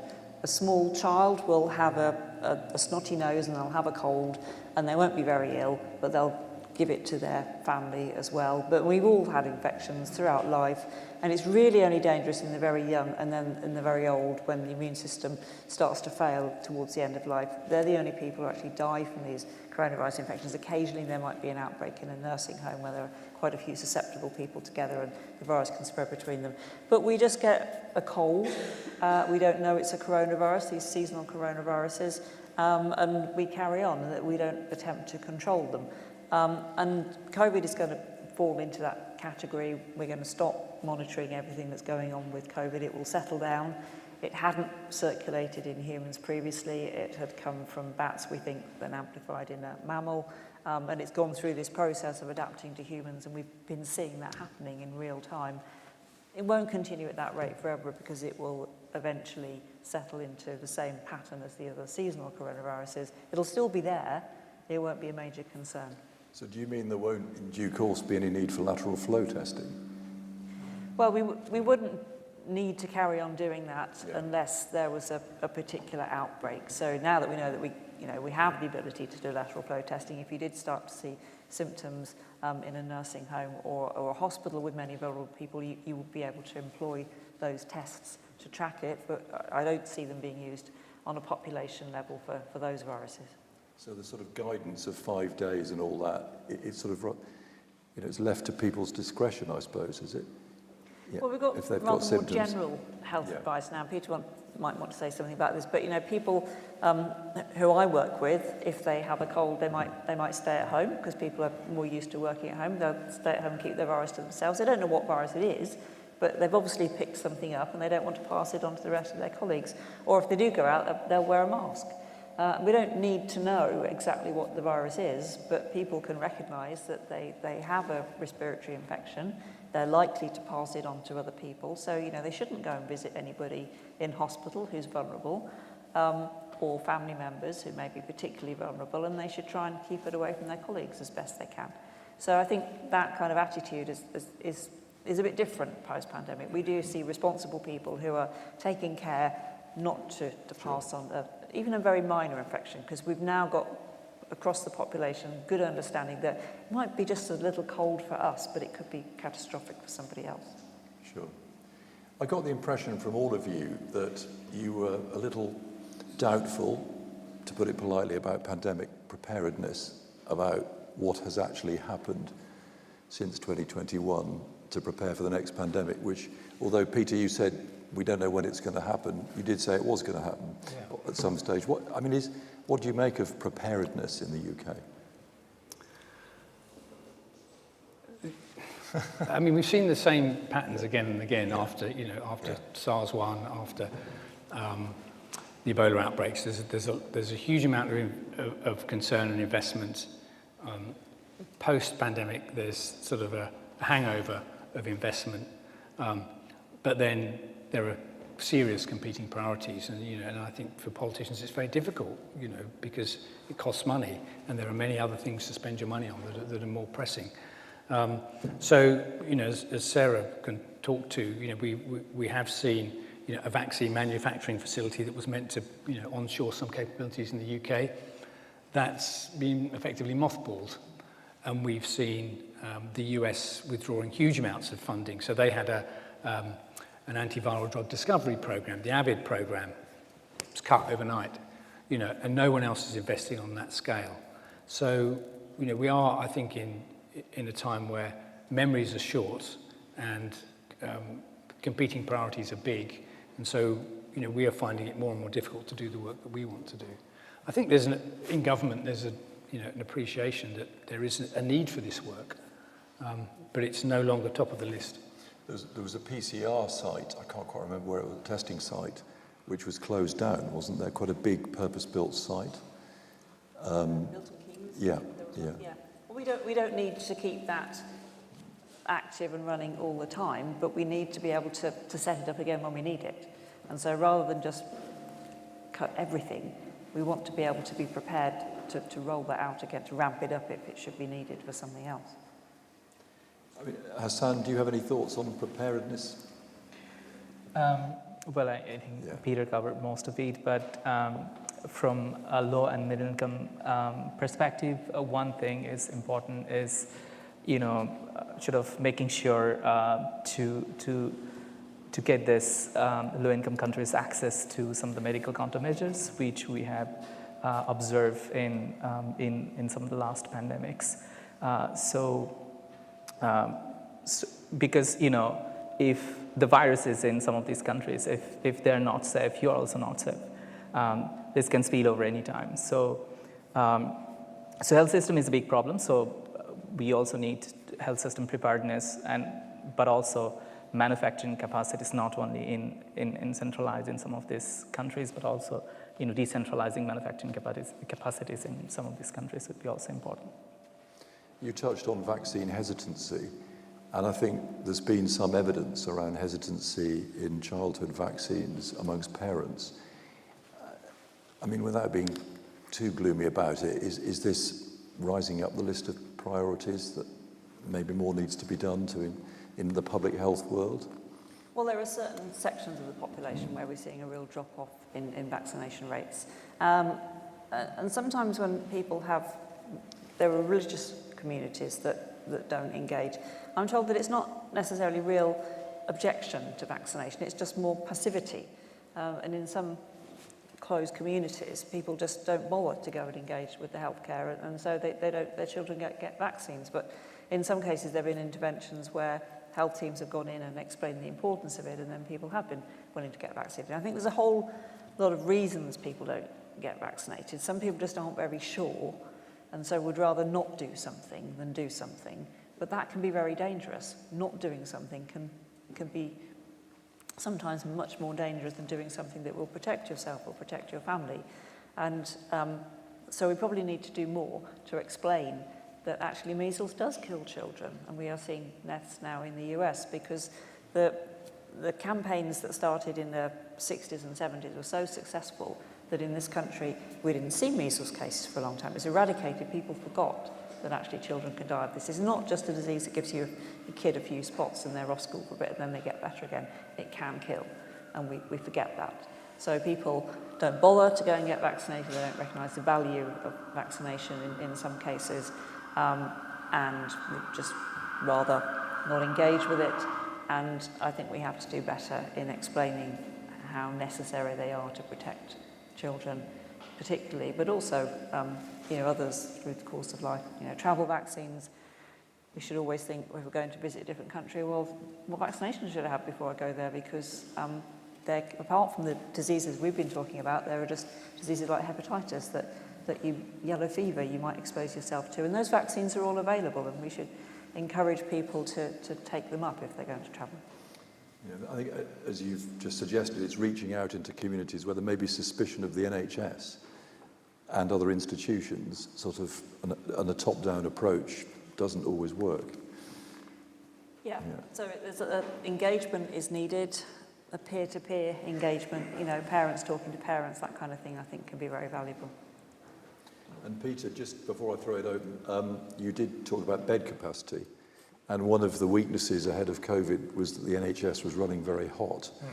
I mean, it still is, isn't it? How much of a worry is that we have all that issue again? Well, I think, you know, our job is not only to sort of, you know, protect individuals, but it's to protect, you know, society, really. It sounds a bit grandiose, but, you know, if we can prevent infections through vaccines, or if we can prevent people getting severely ill through prophylaxis or treatments, then we can reduce the pressures on, you know, on, for example, the NHS, you know, which those pressures from COVID we're still feeling now with the waiting lists and cancer waiting times and things like that. As we saw with the Nightingale hospitals, you know, it's not just about beds; it's about people as well. You can get beds built, or you can put mattresses down, but if you haven't got the staff. So I think in terms of, you know, capacities in countries, it's more about the trained staff than necessarily about the beds. Right, thank you. Well, let's throw it open. If you raise your hand, there are roving mics. I'm a fourth-year DPhil student, and I work on chronic fatigue syndrome, ME, long COVID, a chronic Lyme disease. So my question is, do you think in the future it'd be possible to create vaccines to prevent these post-infectious fatigue syndromes? Well, obviously, if we can prevent infection completely, then people won't get the long post-infection symptoms. You know, in 2020 it's very difficult. We didn't know what we needed to achieve in terms of immune response with the vaccines. We saw that we were achieving effect. The vaccines were rolled out. Turns out coronavirus is difficult to protect people from getting infected. The vaccines had a big effect on the severity of those infections and didn't necessarily completely stop people getting infected. Possibly because we're giving a vaccine into the muscle of the arm, but the virus isn't in the muscle of the arm, it's in the respiratory tract, it's in the nose and the mouth and the throat and the lungs. And there is research going on into looking at, can we improve vaccination? Can we make it more effective by just delivering the vaccine to a different place? And it's complicated because then the immune responses you get are in a different place, and we're not used to measuring those. We're used to taking a blood sample. And we know from the research we've done so far that if you give the vaccine, you create a mist and use an aerosol device, and somebody breathes that in, they get a very good immune response in their lungs, but you don't see so much immune response in their blood. So we have to work out how much that matters, because we think we really want the good immune response in their lungs, and that could improve the efficacy and the efficiency with which vaccines can stop people getting infected at all, as well as passing them on. But there's quite a lot of work to do in that area. So I don't think we can develop vaccines specifically to prevent post-infection syndromes. We just have to concentrate on preventing that infection in the first place. Right. Yeah, sorry, Peter. Yeah, I mean, I think it's also really important that we understand the pathophysiology of these syndromes, because it may be that we can intervene early in disease to modulate immune responses, or, you know, autoantibodies, or whatever pathological processes are causing these symptoms.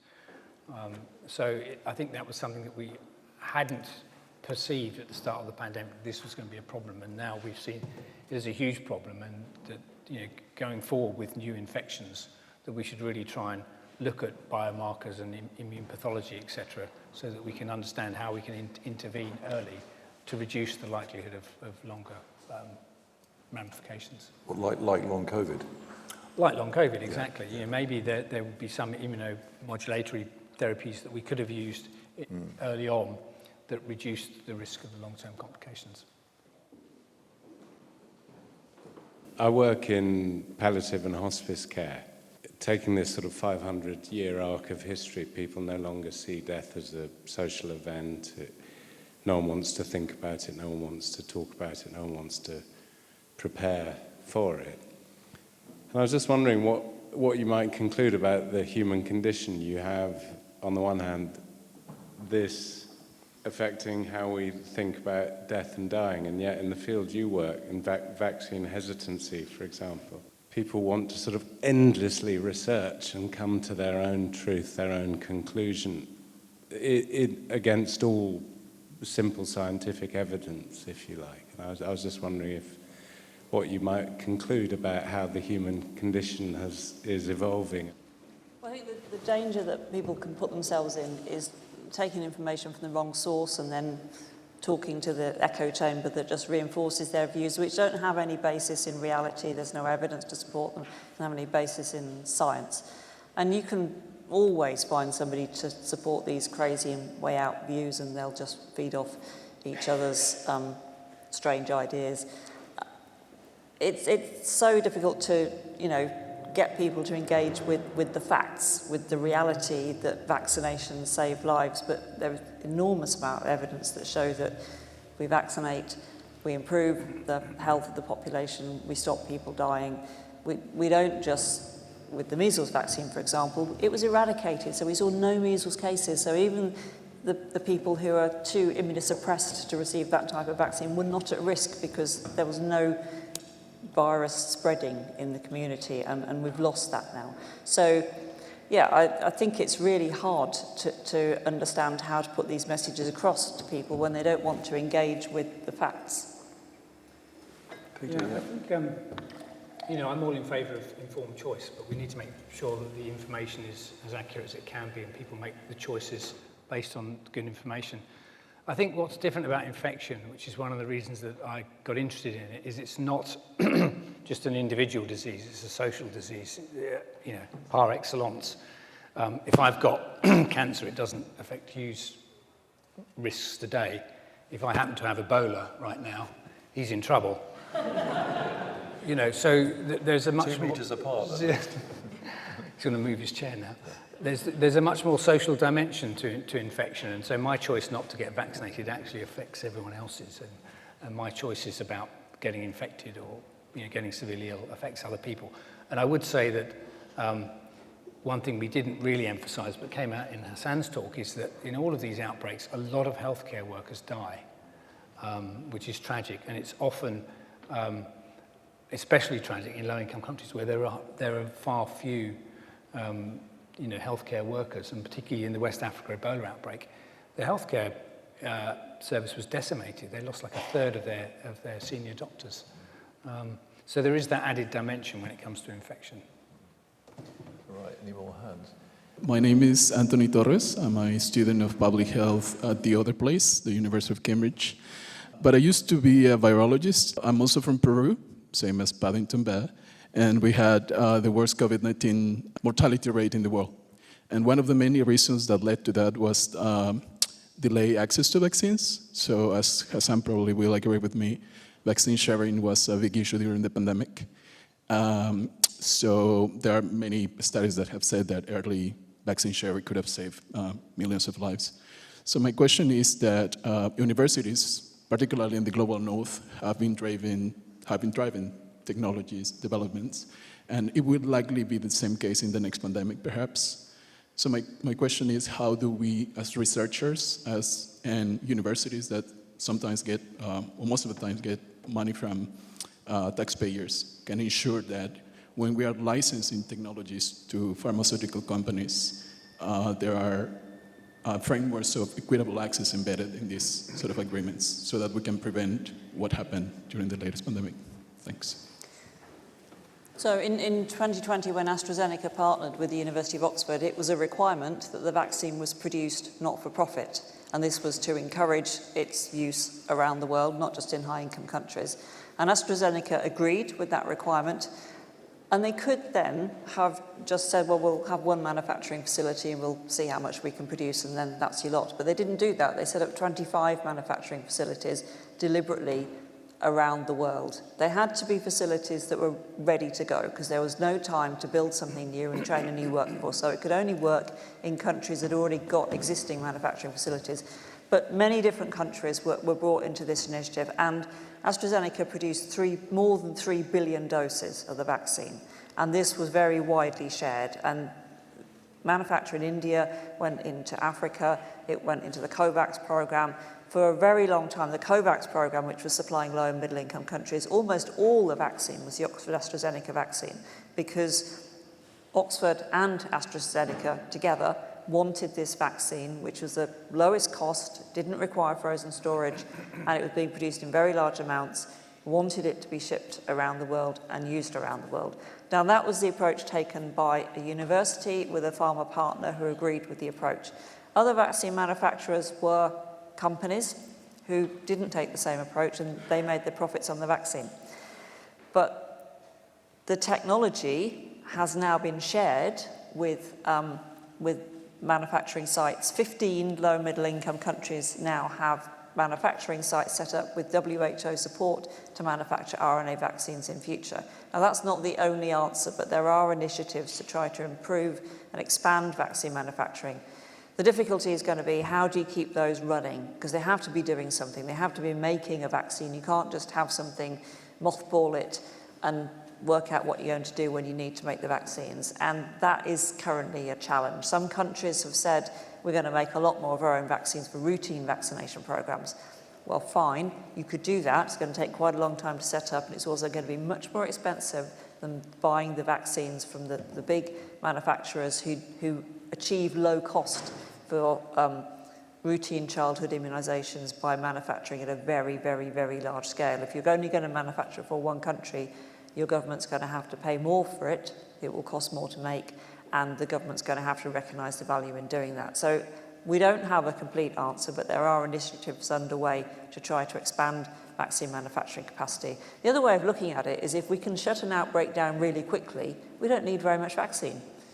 So that's a different approach to, instead of having to try to vaccinate the whole world, let's stop an outbreak in the country where it first starts with intensive use of the vaccines that we've stockpiled, appropriate therapeutics, testing, all of the public health interventions. Let's just contain it really quickly, then we don't need to manufacture vaccines for everybody in the world. Just, Sarah, out of the 3 billion doses, because AZ are not making it anymore, are they?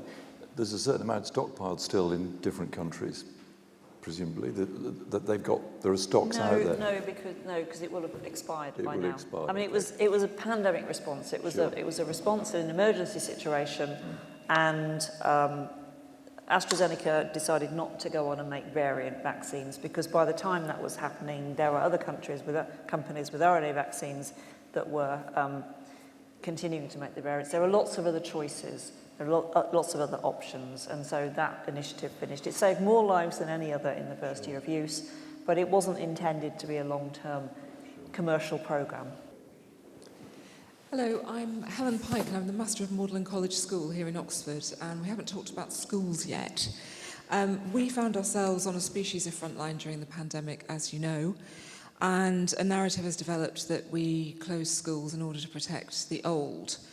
However, I also remember swine flu, which I think disproportionately affected young people, so I'm quite interested to know what the fortunes of children would be with the various nasty viruses that you've been talking about this evening, and what some of the implications for education might be if any of those were to hit us.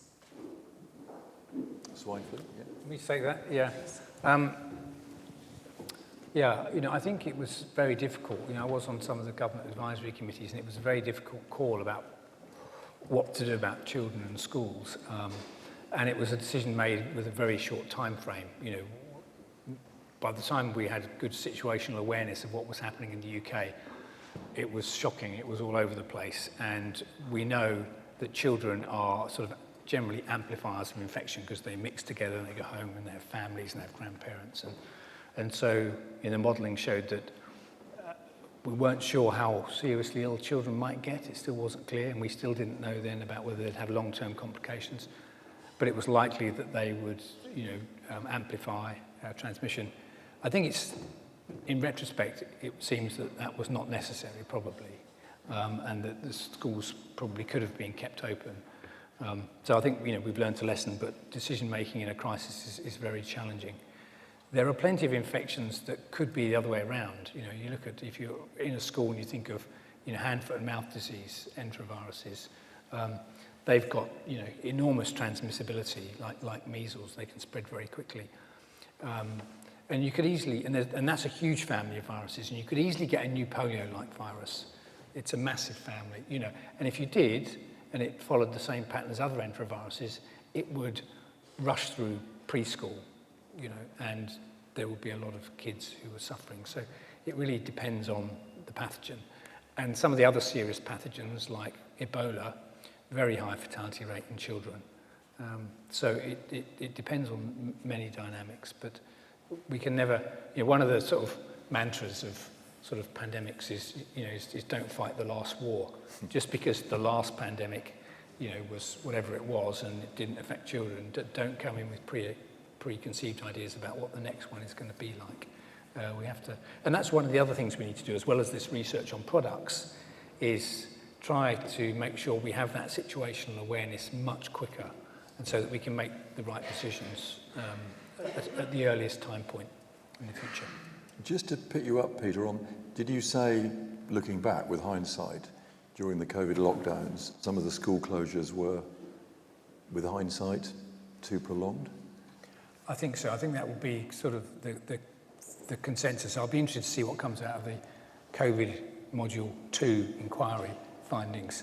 But I think, you know, many of the people involved think that probably the school closure could have either been a lot shorter or perhaps we could have found ways around it. Yeah, because the COVID inquiry is going to move on to, at some stage, the impact on children. My background's NHS, medical doctor and former politician, and been involved in your trial and was a volunteer vaccinator.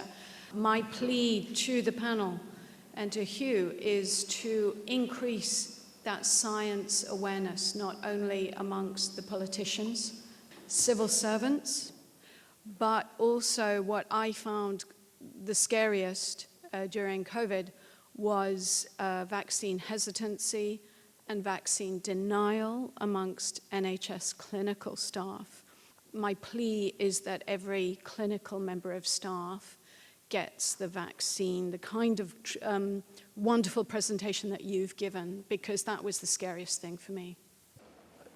I mean, I suppose from a media point of view, we need to keep that in the news as much as possible. I mean, I'll leave it at that probably, unless you want to come back to me later. But what about the more general point? Well, it is really worrying when we have NHS staff who don't want to be vaccinated, and I think we need to do more to understand that. There was a lot of vaccine misinformation, and in some cases, medical staff who apparently thought they were being helpful telling their patients that the wrong things about vaccination. There were mixed messages about vaccination during pregnancy, and it became clear quite early on that it was definitely the best thing to do to vaccinate pregnant women, but some vaccinators weren't prepared to do that. And so we need to make sure that everybody really has the clear message. It's difficult in a developing situation, as Peter said, as we're getting new evidence coming in all the time, but we really need to make sure that people have the evidence as to what they should be doing. I practice what we preach. I had a typhoid vaccine this morning in preparation for planned travel. I'm making sure that all my travel vaccinations are up to date so that I'm not putting myself at risk, and not just thinking about my daily life here, but when I go on university business overseas, I need to make sure I'm prepared for that. So, we all need to protect ourselves in the course of our work, and obviously healthcare workers, vaccinations are very important for them. I think that, that science education or science diplomacy is really important, but it's quite hard to get, and even harder now, to get scientists to engage, I think, because it's not what they're paid to do, it's not what they're trained to do, it's not what they're good at. And increasingly, if you do step into that space, you leave yourself open as a target. Sarah will talk about, people disrupting meetings, and we've had people outside our building camping up there, accusing us of, showing that hydroxychloroquine doesn't work because we were paid by Big Pharma, even though we showed that an even cheaper drug worked better, and so I think scientists are actually stepping back from doing that engagement because, it brings them a lot of harassment, basically. And I don't know how we get around that. There is a very important organisation called the Science Media Centre, which you will all have had dealings with, which act as an interface between journalists and scientists. And the idea is to funnel the best science straight to journalists. And it does hit our inbox pretty quickly with comment, which is incredibly valuable. It certainly was in the worst of the pandemic. And at the same time, to sort of slightly make sure journalists are not going off down a blind alley or whatever. So that certainly is a very valuable asset. My question actually is to Dr. Hassan. I've lived most of my life in the UK, but I'm from India.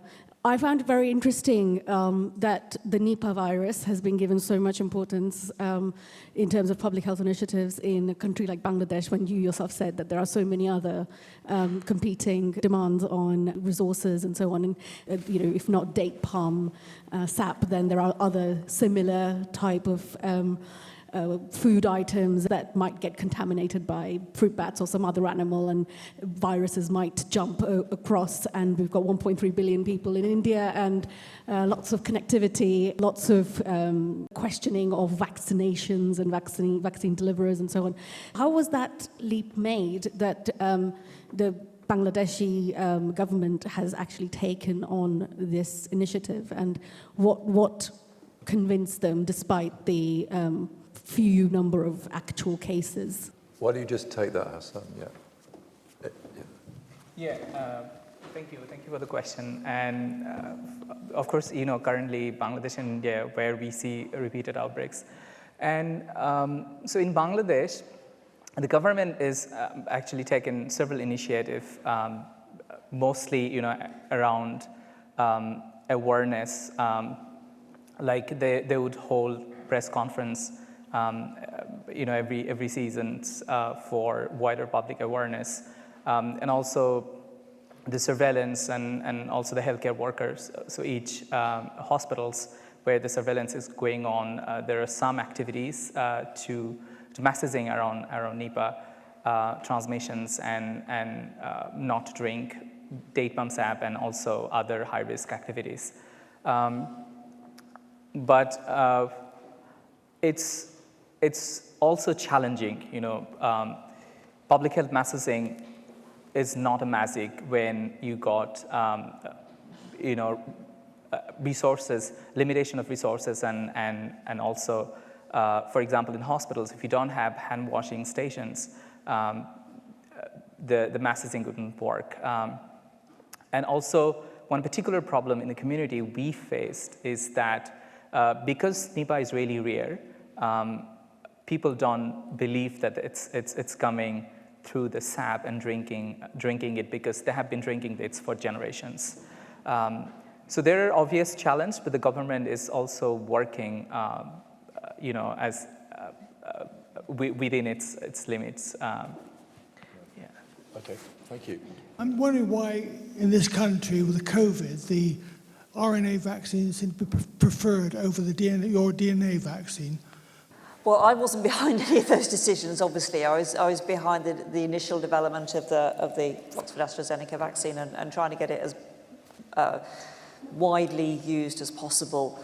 As time went on, I think part of the thing that changed was AstraZeneca decided not to continue working on new versions of the vaccine to deal with the variants, whereas the companies that were making quite large profits, frankly, on other vaccines were prepared to work on variants, whereas AstraZeneca felt that the extreme public health need had been addressed and that they were then going to bow out. So AstraZeneca didn't make variant vaccines. So at that point, when the variant vaccines became important, it was all over to the RNA vaccines. Just to the point about long COVID, as someone who's suffered from long COVID for nearly 5 years now, then I can testify as to how life-changing it is. But my question was really related just to being a mathematician at Christchurch, was how much are you working with mathematicians and people like that to look at forecasting models and mathematical models to kind of inform your decisions about what you research and things? Yeah, a lot. And, AI is over everything these days, but we're looking at that as well. So we're doing it in all sorts of areas. We're doing it in better risk prediction and trying to get those earlier signals earlier true signals of problems as opposed to the noise from multiple data streams now. We're working with mathematical modelers on trial design. So, there's a group working with Sarah on how do you optimally evaluate a vaccine under various different scenarios to get the result as quickly as possible in an emergency. And we're doing the same around therapeutics as well, about how we can do that. And then there's a lot of work now. We're working on what we're calling next generation digital disease control tools.